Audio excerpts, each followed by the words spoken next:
Bienvenidos, queridos oyentes, to another thrilling episode of Espooky Mysteries. I'm your host, Joerios, and today we're diving into some of the most enigmatic and chilling tales from Latin America, from ghostly phenomena to legendary treasures. We've got a lineup that will keep you on the edge of your seat. First up, we'll journey into the heart of Mexico to explore the infamous Zona de Silencio, or Mexico's Dead Zone. This mysterious place has baffled scientists and adventurers alike with its eerie silence, strange magnetic anomalies. Is it a hotspot for extraterrestrial activity, or is there something even more sinister at play? Next, we travel to the lush landscapes of Costa Rica in search of lost treasure. Legend has it that a fortune in gold and jewels lies hidden somewhere in the Costa Rican jungle. Who buried it, and why has it never been found? We'll unravel the secrets and the curse that supposedly guards the elusive bounty. And finally, we'll uncover the tale of León Trabuco's lost treasure. During the Great Depression, Trabuco and his partners supposedly hid a vast amount of gold in the New Mexico desert, anticipating a rise in gold prices. But with their sudden and mysterious deaths, the exact location of this treasure remains unknown. Is it still out there, waiting to be discovered? Who knows? So grab your headphones, turn down the lights, and get ready for a journey into the unknown. You've tuned into Espooky Mysteries with me, Joerios. Let's get started. I like that intro. Always got new intros thinking up. This week, no crazy news from Mexico or anything. Haven't seen anything worth mentioning other than the standard cartel members, make people disappear. It's whatever pops up on TikTok, influencers sticking their nose where they're not supposed to, saying things they're not supposed to, and then they're gone. So I don't like talking too much about it because cartels, come on. I don't stick my nose into that. The only thing I talked about was last year, the Allende massacre, which I still need to do a part 2 and end that one. So we'll probably do that next month or something. Haven't thought of that yet. But let's get on with the episode. So, first up, Mexico's Dead Zone. I gotta make this bigger. So, in the center of Mexico, can't even see that's how it's tiny on the map that I'm looking up at. Let's see. Nope, that's not do. It won't do what I want it to do. It's trying to stick. Oh my god! You go away. There we go. You go there. You go there. Perfect. So I'll put it on the big screen. It looks like it's above Coahuila, Zaragoza, or above Durango, Nuevo León, Zacatecas, below Coahuila and Zaragoza. There's a little area right there. So in other words, next time I go to Mexico, I could probably go check it out. Will I? No. I will not go into unknown territory. Maybe. I don't know. If we get enough views and likes and help me buy equipment, I'll go. But until then, no. That's not a free trip. Anyways, beyond that, there is much about our world we still do not understand. Scientists tell us that natural mysteries abound in every corner of the earth, from the lifeless desert of Chile to the bottomless depths of the Pacific. There are things we simply do not comprehend. The best way to describe this place in northern Mexico, in the middle of the hot, searing, punishing Chihuahuan desert, a place commonly called the Zone of Silence. By the few locals, scientists, students, and visitors that wander there from time to time in search of answers, it is a strange place to experience. One of those mysterious natural wonders that beg our attention and muddle our senses. It is sometimes difficult to tell what is truth and what is not. Recognize what you see as real or not. This place is just a mystery. And I'm getting this from Best of Lake Chapala, Guide to the Chapala River. So this is by Logan Hawks. I'll give credit where credit is due. Drive 400 miles west of El Paso and you enter into an unforgiving section of foreboding semi-arid desert landscape that begs for mercy, but offers none. The nearest settlement is Ceballos, a ragtag community that holds on precariously to its existence some 25 miles across the barren plain from the heart of the zone. Here, life is challenging, and there is constant, delicate balance between death and survival. I'm not going to read the rest of this because this is a lot. And this guy, whoever wrote this, really put a lot of thought into their writing. And for me to just read it, it's not fair because I'm not going to lie, their writing isn't my standard. But no, it's wording. So let me give you what I know.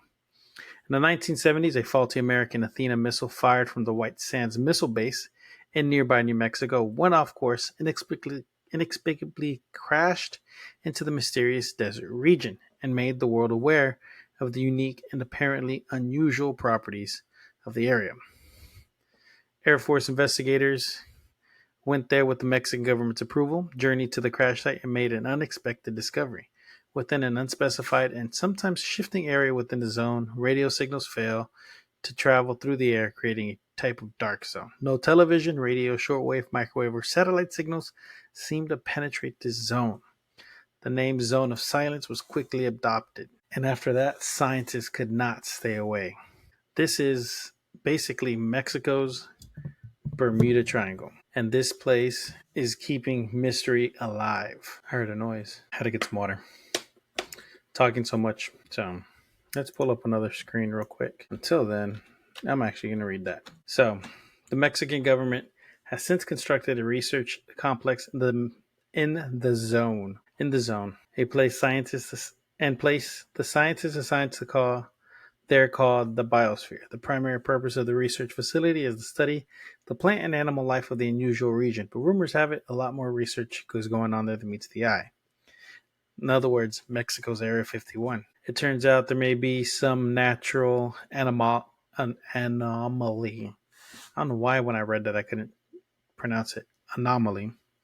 Associated with the region, high levels of magnetite have been discovered, and scientists have also found that the area is a hotbed for meteorite activity, raising speculations that there may be some unusual magnetic properties associated with the minerals and the chalky soil. So in other words, it's just a giant magnet that is pulling everything down. It's pulling even meteorites down. It's just a giant magnet. Researchers have been trying to determine whether magnetic ore is naturally occurring or is the product of contamination from millions of thousands of years or thousands or millions of years of meteorite bombardment.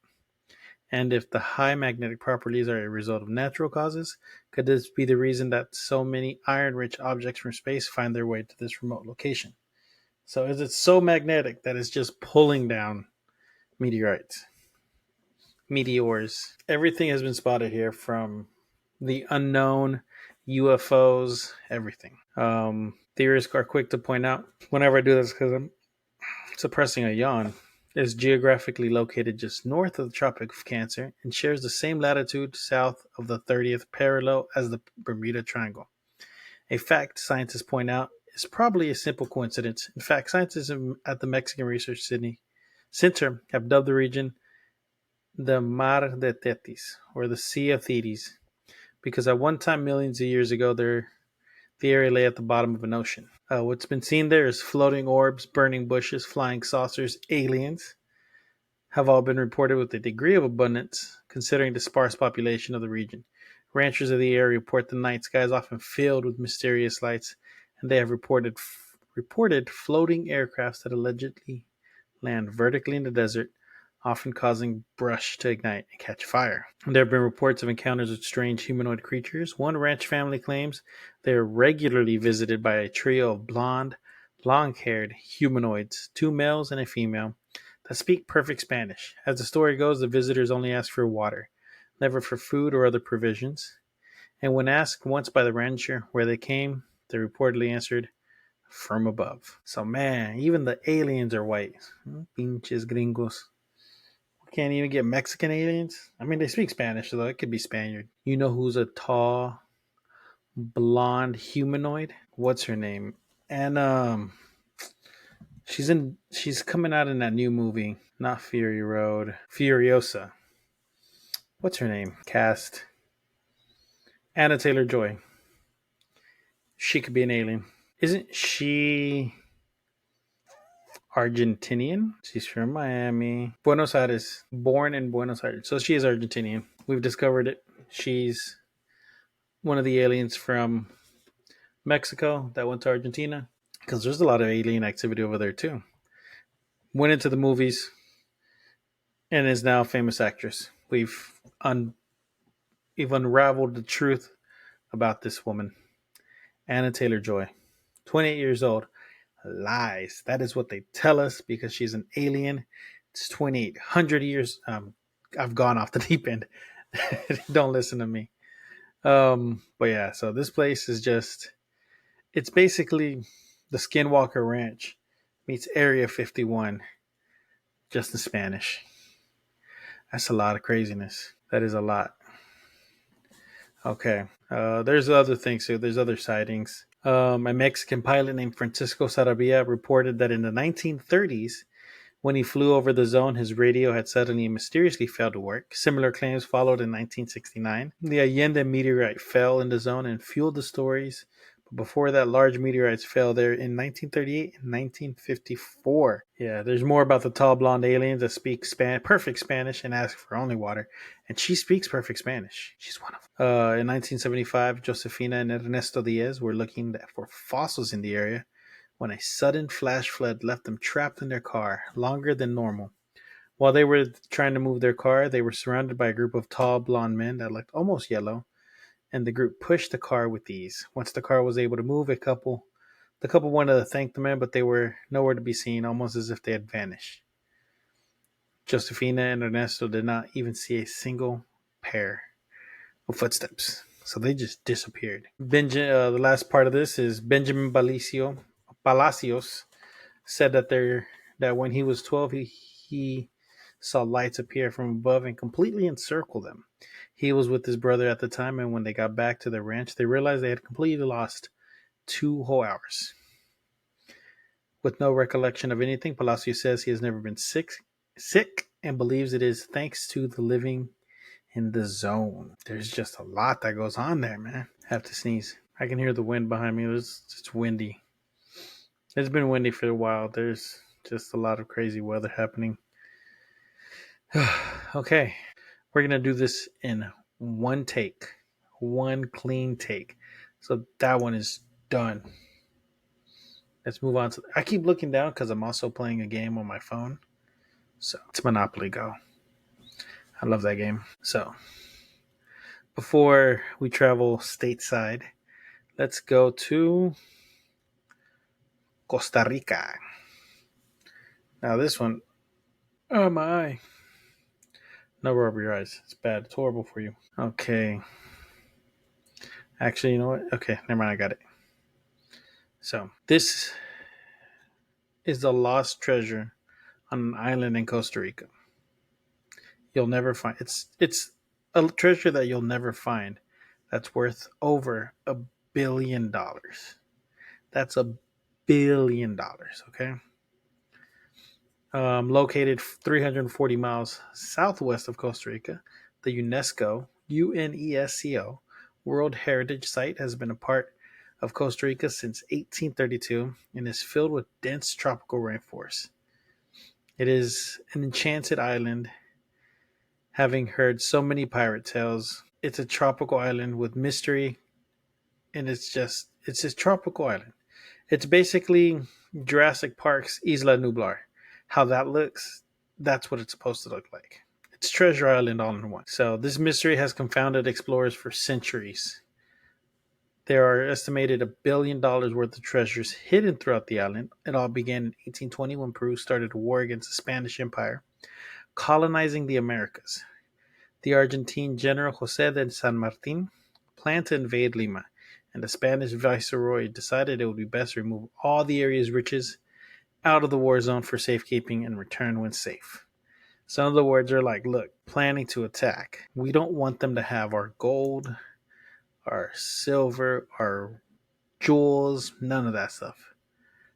Go hide it somewhere. Spaniards commissioned respected British Captain William Thompson and his vessel Mary Dear to safeguard what is known today as the Treasure of Lima. a hall filled with gold coins, silver, diamonds, and a solid gold life-sized Virgin Mary statue. That is huge. Captain Thomas and his greedy men ultimately killed all the Spanish soldiers and priests on board and headed toward Cocos Island, where they buried the massive bounty. So greed. This already has a tale of like it's a pirate tale. It's a pirate story. A Spanish warship hunted them down, and the crew was convicted, except for Captain Thomas and his first mate, who both agreed to cooperate by locating and retrieving the treasure loot. But they both escaped. Once they landed on the island, they were never recaptured.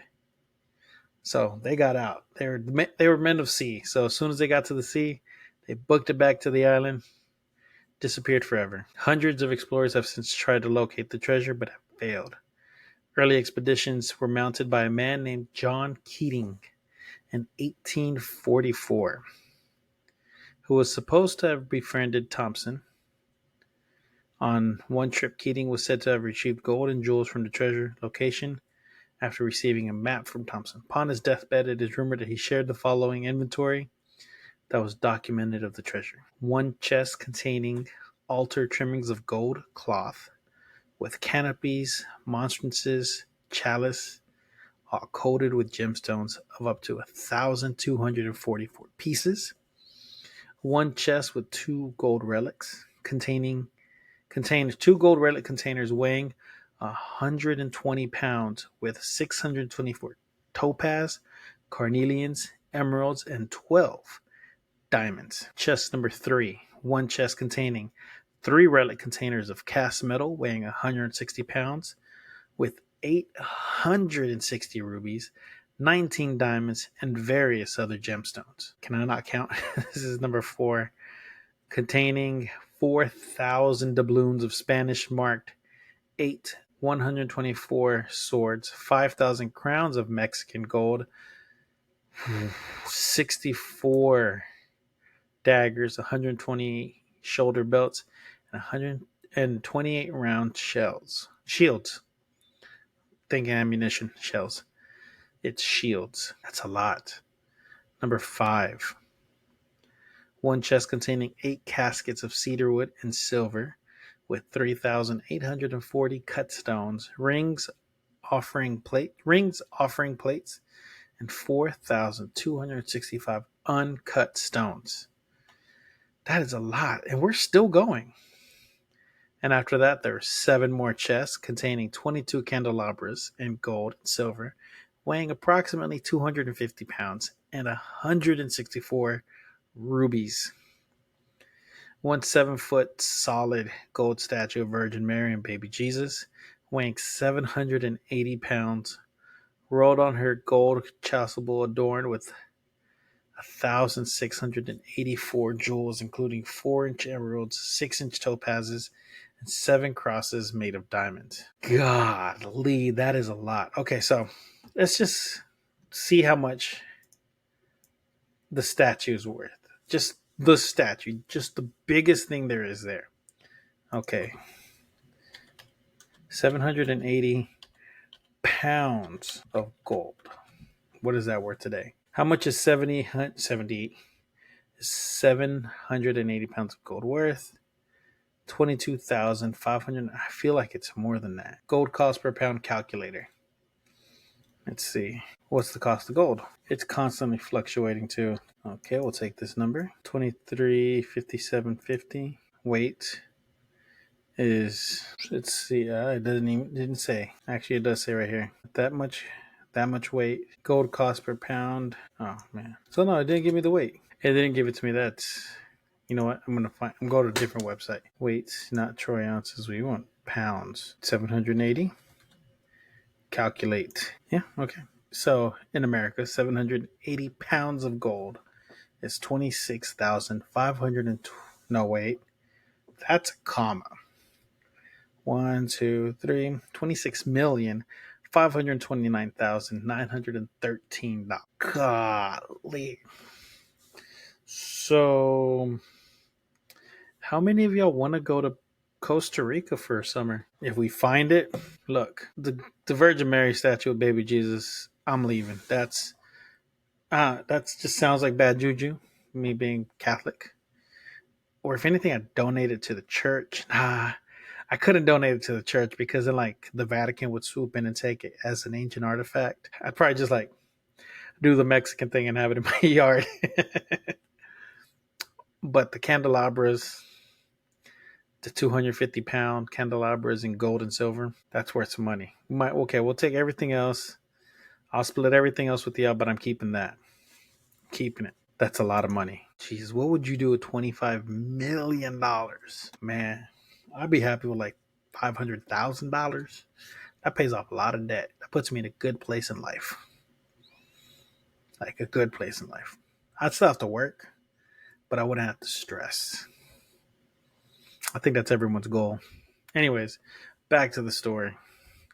When German adventurer August Giesler became the official governor of Cocos Island in 1897, he was not interested in the small group of tobacco growers living there, most of whom he had brought over from his home country. He was obsessed with locating the solid gold Madonna. 780 pounds. I'd be obsessed with that too. And also the treasure of pirate Benito Bonito. Benito Bonito. And over the years had dug out an extensive system of underground tunnels in his quest. He ultimately left the island in 1908 after assembling clues as to where the treasure was located, but only walked away with a few coins. That's just one of the treasures, because now we got Benito Bonito, and now we got the Devonshire treasure. Look, Pirate Bonito's treasure. Oh, this is ungodly. Okay, so check this out. Pirates hiding treasure in Cocos Island started a long time before the famous treasure of Lima. So before the $1 billion treasure, right?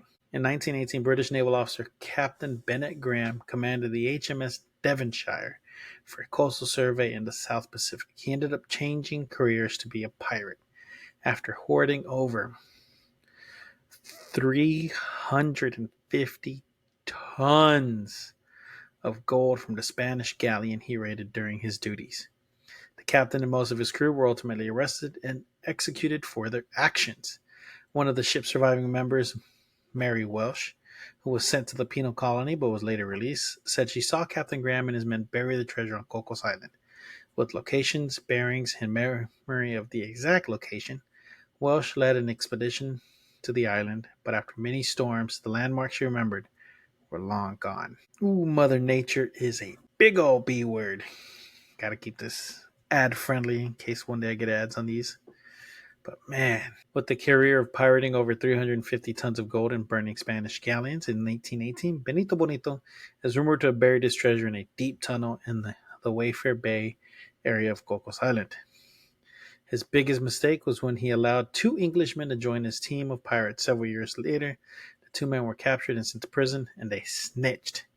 They were like, look, we know where he's at. We got this. They promised they would offer up West Indian hideout of Benito Bonito, which resulted to the end of Bonito's pirate life. They snitched. They wanted to get out. They're like, look, we're not built for prison. He's over there. He's hiding there. Just call his name. He's a pirate. Just look for his bird. Unless like Captain Jack Sparrow. That's the monkey. But that was Barbossa. Anyways, distractions. 500 expeditions on the island with no success before the government finally banned entry. In 2012, British and Canadian media extensively reported that adventurer engineer Sean Whitehead would be carrying out a major archaeological survey of the island using ground-penetrating radar. The expedition fell apart and never happened. There is a map that Sean Whitehead kind of had, but doesn't work. There have been reports that the alleged treasure of Lima have been found and recovered, but they're all considered to be a hoax. So some people say they found it, some people say they haven't. It's an island ravaged by storms. The treasure, if it was too close to the ocean, could all be in the water by now. A cave could have collapsed, and it's just part of the mountain now. There's so many things that could be wrong with this, and we'll never know. We will never know where this treasure is.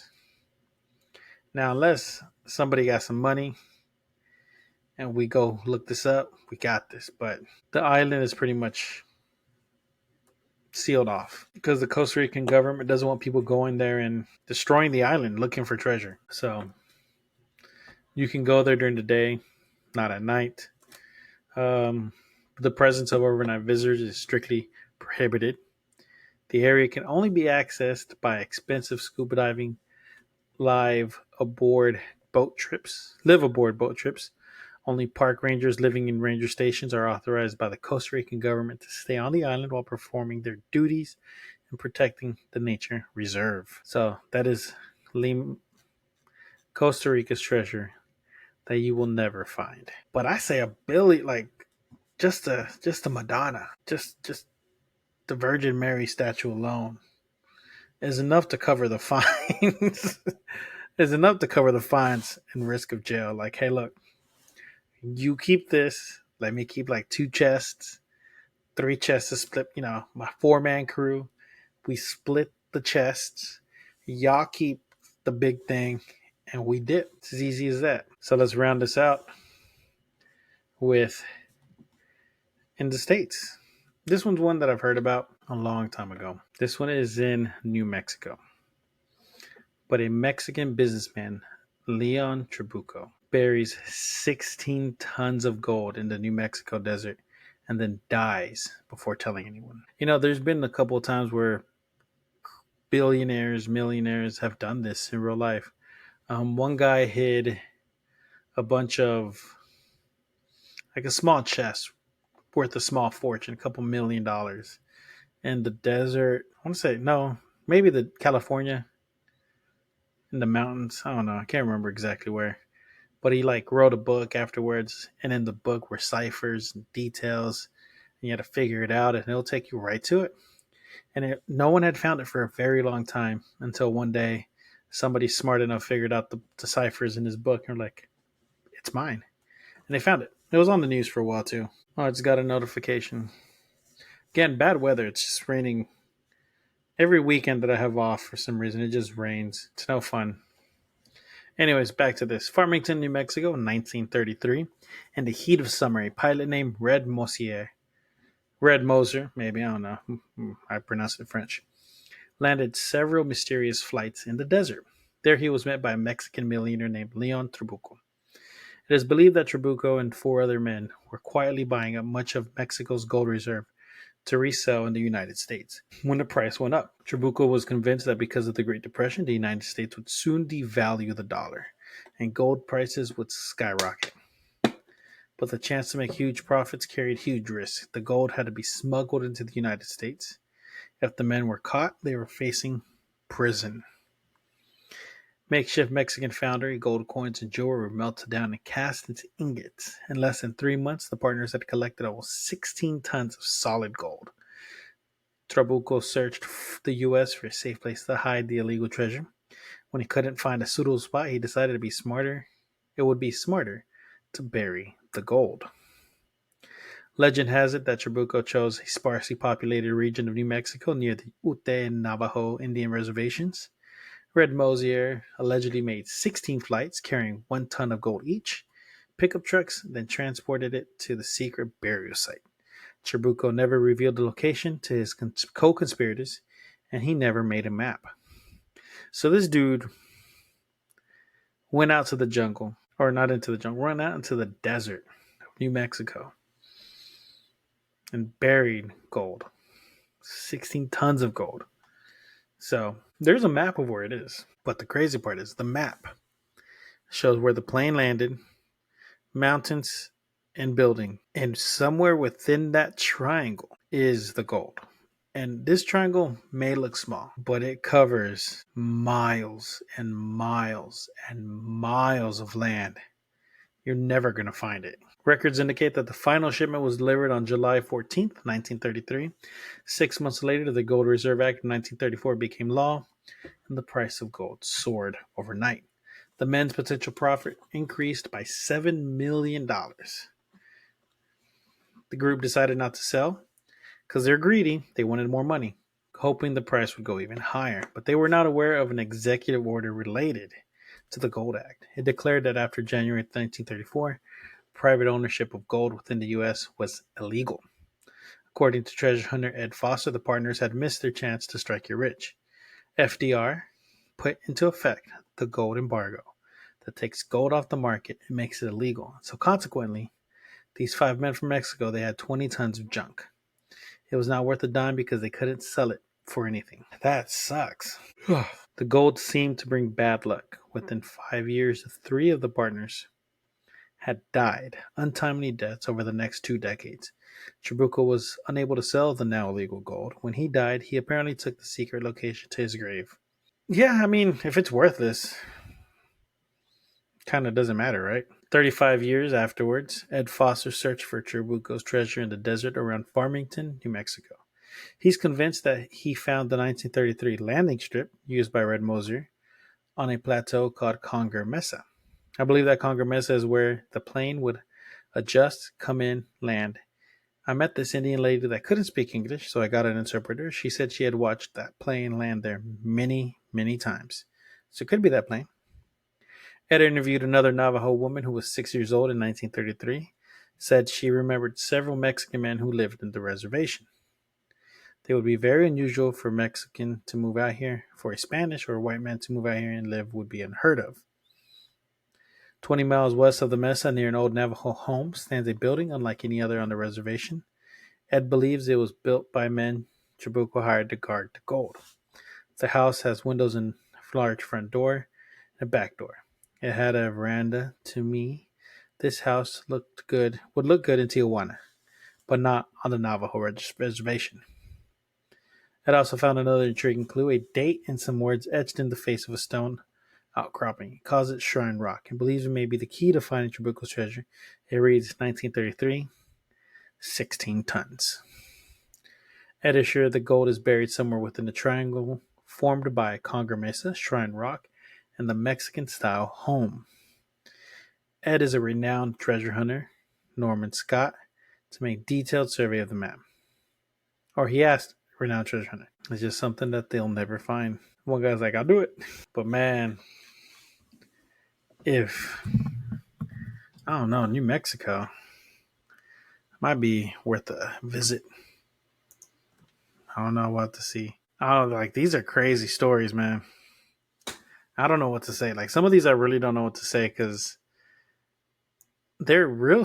They're real. It's not like you're never going to find these. You can find these. Well, except the one in Costa Rica. The Costa Rican government kind of shut down the whole area. You're not finding that one, no matter what you do. And if you do, it'd be super illegal and you're pretty much done. But that one in New Mexico, if you already have a little bit of money, you probably get a team to go up there and find it with ground penetrating radar. I ain't got no money. We're going to have to do it old school if I go. If I go, it's old school. We digging by hand. I ain't got no money. We talking about we going to go get a radar. No, we going to get metal detectors from Walmart. I'm going to head up there. We'll see what we can do with this. But that is it for today. I will see y'all next week. Stay spooky, my friends. And I'll see you next time. These are good stories. I really like these. It makes me want to go out and find treasure. If we could find some treasure, I'll split it with you. Just let me know when we're going. Later, guys. Remember, like, follow, subscribe. Till next time.